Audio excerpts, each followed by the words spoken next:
Korean Mafia Boss who owns every byte of data in this city presses me against the panoramic window of his penthouse. He saved me from my ex, but his price was higher. "I know what lives in your blood," he whispers, looking not at me, but at the reflection in the glass, where for a second, instead of my face, there is the face of an ancient African goddess. "And I will not let you go until it belongs to me. You think your boss is tough? Mine owns my soul."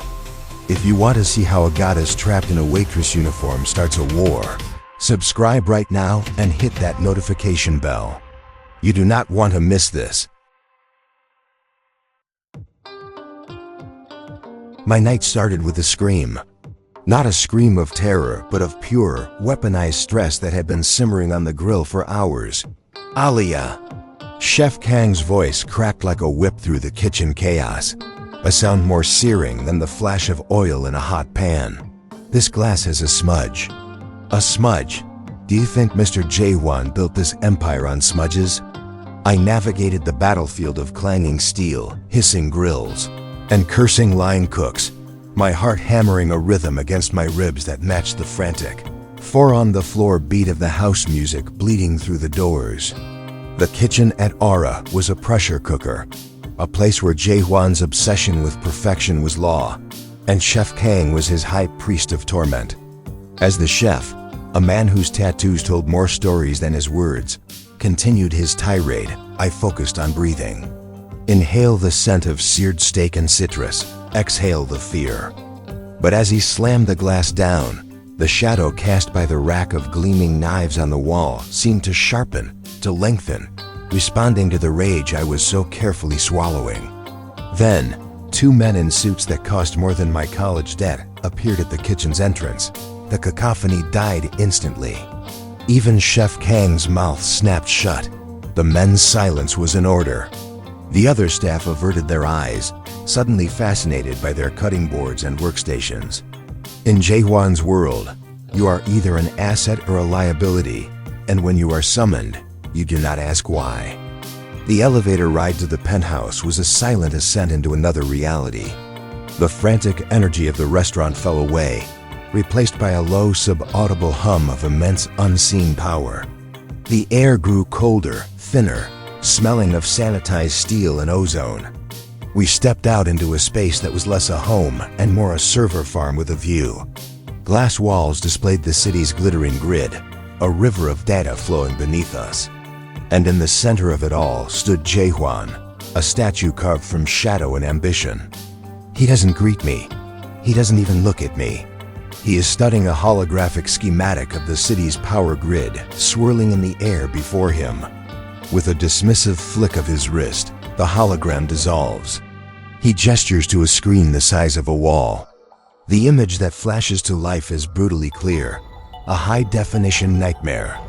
It's my ex, Kevin, looking like a cornered rat, his hands shaking as he shoves my grandmother's bracelet across a table.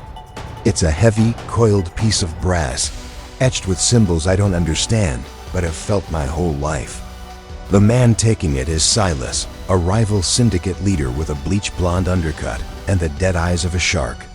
"Your ex started a war using your legacy," Jae-Hwan says, his voice a low, chilling hum. His gaze finally lands on me, and it's not a look, it's a scan. I feel stripped bare, my fears and secrets downloaded, analyzed in a nanosecond. On the screens behind him, I see glimpses of my own life flash by: school records, deleted texts, medical files. He is showing me that he already owns my past. He presents me with a choice that is no choice at all. "You will help me end it," he says, each word a perfectly weighted stone, "and you will become mine. Or you can become an anomaly, an error in the system that I will be forced to delete." He summons his specialist. A woman named Rumi arrives, a splash of electric purple and neon yellow in the sterile gray penthouse. A single thick purple braid hung down her back like a mythical creature's tail. She moved with a dancer's grace and a soldier's purpose. She called my bloodline a legacy server and the bracelet a sentient piece of malware. To understand the curse, she explained, her voice crisp and professional, She needed to establish a direct interface. She needed to touch me. Jae-Hwan gave a curt, almost imperceptible nod, his eyes never leaving my face. He doesn't leave. He stays, he watches. He stands so close as Rumi prepares her equipment that I can feel the heat radiating from his body, a silent furnace of power. I smell the sharp, clean scent of his cologne, a fragrance that costs more than my rent, a scent of money and absolute suffocating control. Rumi's hands are cold as they hover over my skin, her fingers tracing patterns in the air. A holographic interface shimmers between us, displaying lines of code that twist and writhe like snakes. But it is Jae-Hwan's presence that is the true torture. His gaze is a physical weight, a silent claim of ownership over my body, my past, and the storm raging inside me. I feel a cold pull from within, the ancient thing in my blood stirring in response to his proximity. My failure is absolute and crushing. In the most vulnerable moment of my life, exposed and terrified, I find myself desperately craving a single touch from the very man who looks at me as if I am nothing more than a beautiful, dangerous cage for a beast he intends to break. The lights in the penthouse flicker violently. The low hum of the servers pitches into a high-frequency whine. Rumi's tablet screen cracks, and a voice, ancient and digital, hisses from its speakers, a poem of corrupted code and forgotten power. A debt of blood, a chain of brass. Through screen of light, this curse will pass. The bearers fear, a feast to be, until the storm consumes the sea. Rumi stumbles back, her professional mask shattered, revealing raw fear.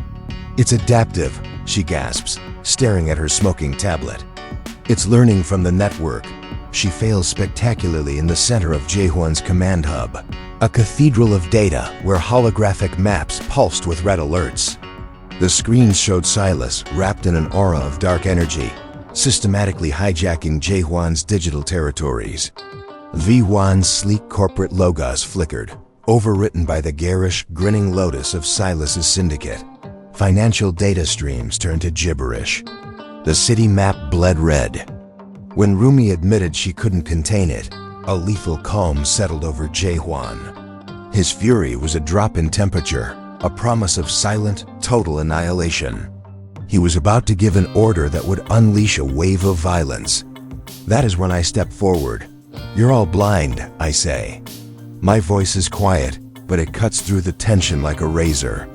The room of hardened killers and tech wizards freezes. I look directly into Jae-Hwan's black, fathomless eyes. "You're trying to fight a demon with firewalls and algorithms. But you just need to remind him he's afraid of the dark." The words pour out of me, fueled by a rage I didn't know I possessed. I remembered the whispers from other waitresses, the gossip that floated through the club like smoke. His power is in the bracelet, yes. But his weakness is the memory of a rainy night on the West Side Bridge. The night he let his own brother fall just to get away. The raw, intimate cruelty of my knowledge hangs in the air. Jae-Hwan, stunned into stillness, raises a single hand, silencing Rumi before she can object. He crosses the room and grabs my arm. His touch is electric. The look in his eyes is no longer cold calculation. It is a wildfire of raw, possessive interest in the woman who just proved to be more dangerous and more valuable than any curse. He doesn't use magic. He uses my truth as a weapon. He doesn't send an army. He sends a single encrypted data packet. A ghost. A memory. We watch on the main screen as the information hits Silas's network. It's not a virus, it's a whisper. A single archived news photo of a young boy being pulled from the river. The curse, which was feeding on Silas's ambition, now feeds on his terror. The dark energy turns inward, consuming its host in a feedback loop of digital paranoia and buried guilt. We see camera feeds of Silas screaming at shadows in his own headquarters, his empire crumbling from the inside out as the ghost of his brother stares back at him from every screen. It is brilliant. It is brutal. It is over. Later, the command hub is silent, save for the low hum of the servers. Jae-Hwan stands before me in the penthouse, The city lights a galaxy of conquered stars at our feet.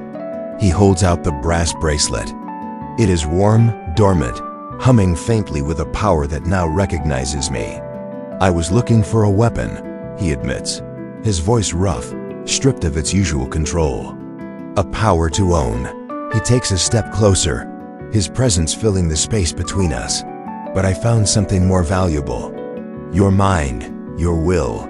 He gently takes my hand, his touch sending a shockwave through my entire being, and slides the bracelet back onto my wrist. It settles against my skin like a missing part of my soul. And that is when he backs me against the panoramic window, trapping me between his body and the endless sky. He saved me from my ex, but his price was higher. I know what lives in your blood, he whispers, his breath warm against my ear, his gaze fixed not on me, but on our reflection in the glass, where for a fleeting, terrifying second, instead of my face, there is the face of an ancient, powerful African goddess, and I will not let you go until it belongs to me. So who do you think will win? The man who controls the city, or the goddess who controls the storm? Drop your vote in the comments, Team Jae-Hwan or Team Aaliyah. Hit that like button, share this with your friends, and get ready, because the real war is just beginning.